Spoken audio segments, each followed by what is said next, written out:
Hello and welcome. This video is designed to help people sit more comfortably cross-legged on the ground.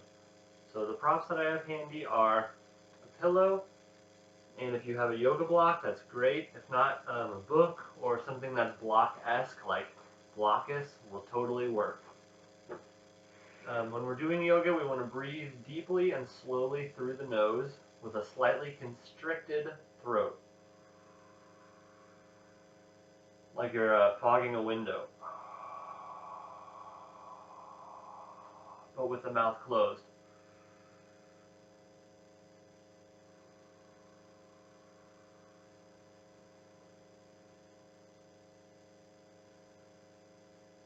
And we'll begin on our knees for cat-cow pose.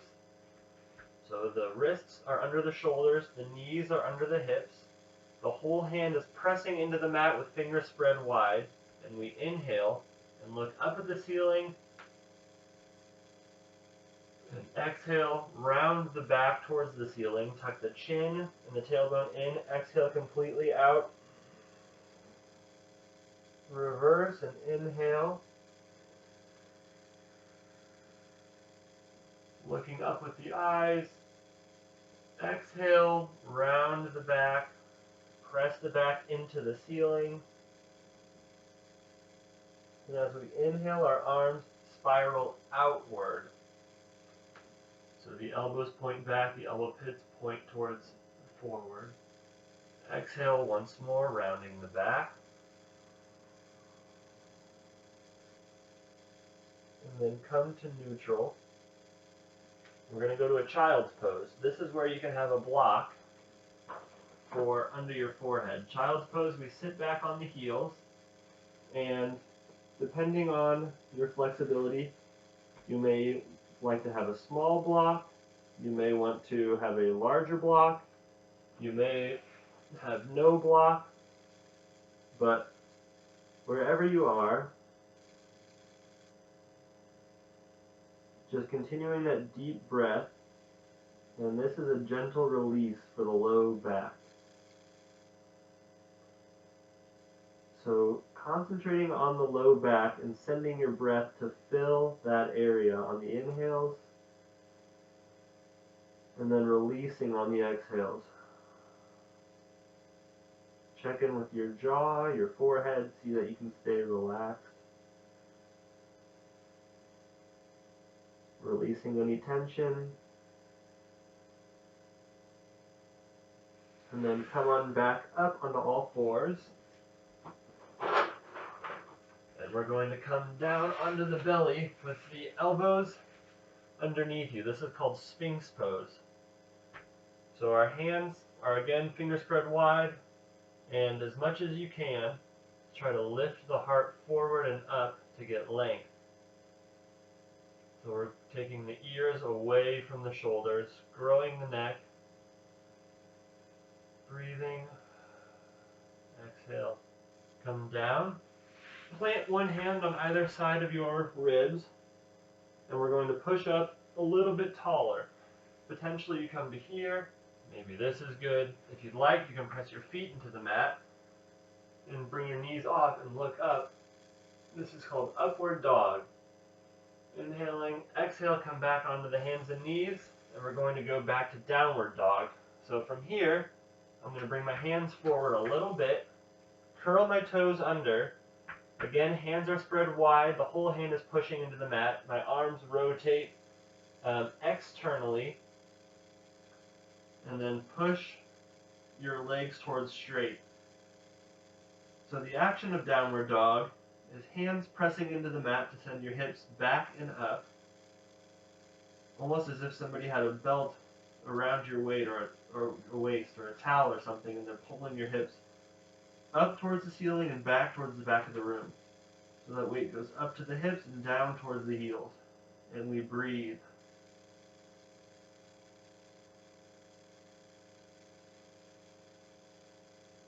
And now walk the hands. If you'd like to come onto the knees, you can. Or staying up. Walk the hands back. Start to bend the knees. And then take your feet about as wide as the mat. From the front it looks like this. This is called Malasana. This is a seated squat. If you're up on your toes, that's perfectly normal. To be here, we're eventually working the heels toward the ground and breathing. The option to add intensity would be to bring the fists so that we're getting a wider bar between our knees. But wherever you're at, breathing into the hips, checking in with the quality of the muscles there, seeing if there's anything that can be released.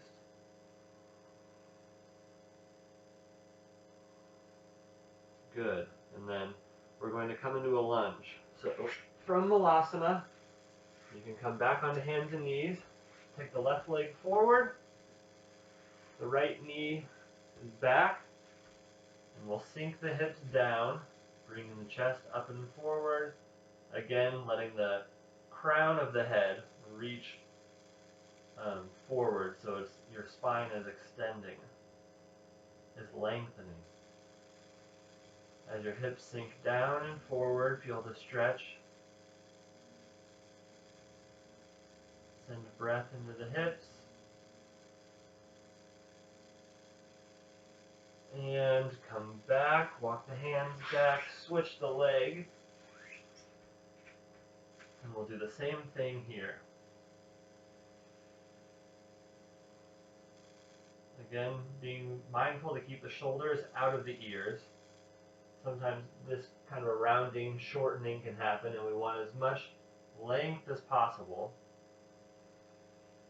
Imagining a long line from the crown of the head that goes all the way through the core, down through that back leg, the hip, to the knee and out the toes. We're imagining a long line. And we're breathing to feel that whole line stretch. Good. Okay, come out of the lunge, and then we are going to come onto our backs. This is called thread the needle, and we'll take one leg over the other, and then the same hand that went over. So this leg went over, I'm going to take my same hand and go in the hole and grab here. If this is too much, and just here is a good enough stretch, then just stay with the stretch. And then the foot that is on top of the other knee, we want to gently flex those toes, pull those toes towards the knee. And hug that knee in as much as is comfortable. Continuing the breath through the nose, deep, slow, controlled breaths.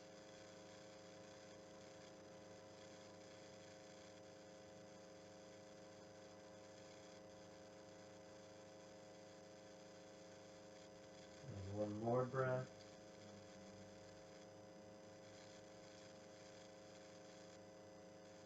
Letting any of the muscles release. And then bring that foot down, and we'll switch.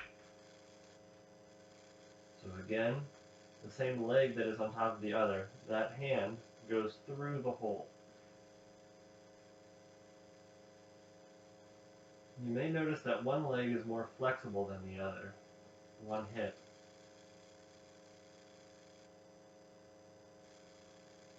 It might be easier on one side or the other. Either way, we're just continuing to breathe. Filling the hips with air, letting the shoulders melt and relax, letting the face relax. And then bring both feet down. Our final pose is called Child's Pose, or Happy Baby, going back even further. So we'll start by grabbing, the hands go inside of the knees, and then they grab the outsides of the feet. And we open up. I'll move one leg so you can see, like this. So if this is too much for you, you also can always just hold the knees.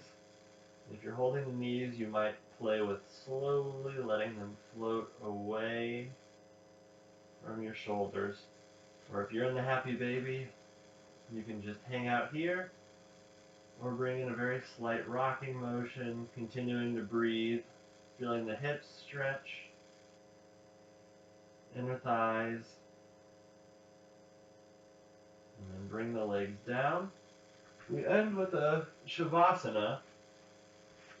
Legs go out long, arms are flopping up, so the palms towards the ceiling. And let your body sink into the mat.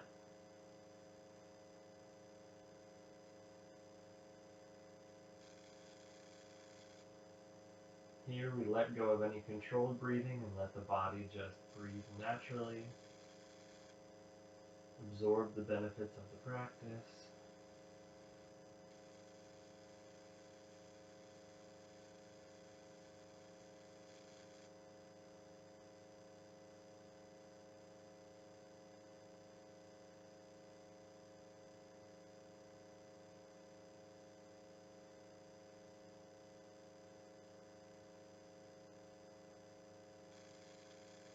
And to get up from laying down, we'll first wiggle our fingers and toes and reach up overhead for one final big stretch.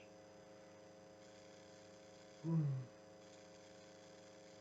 then we want to roll onto one side,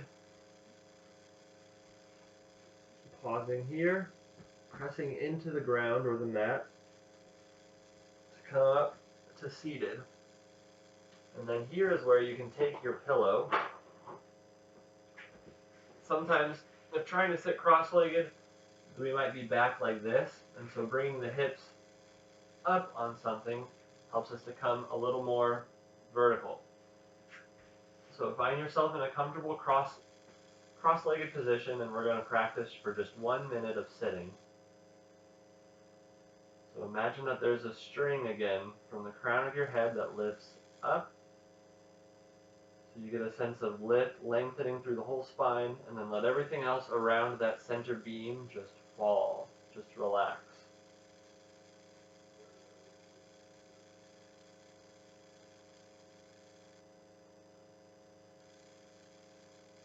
Feeling the connection of the sit bones on the pillow, on the cushion.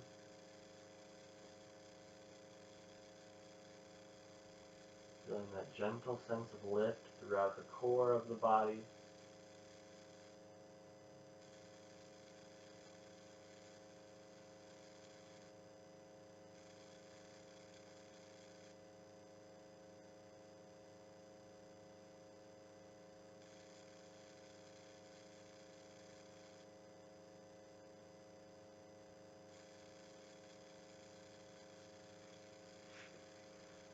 And namaste. Thank you.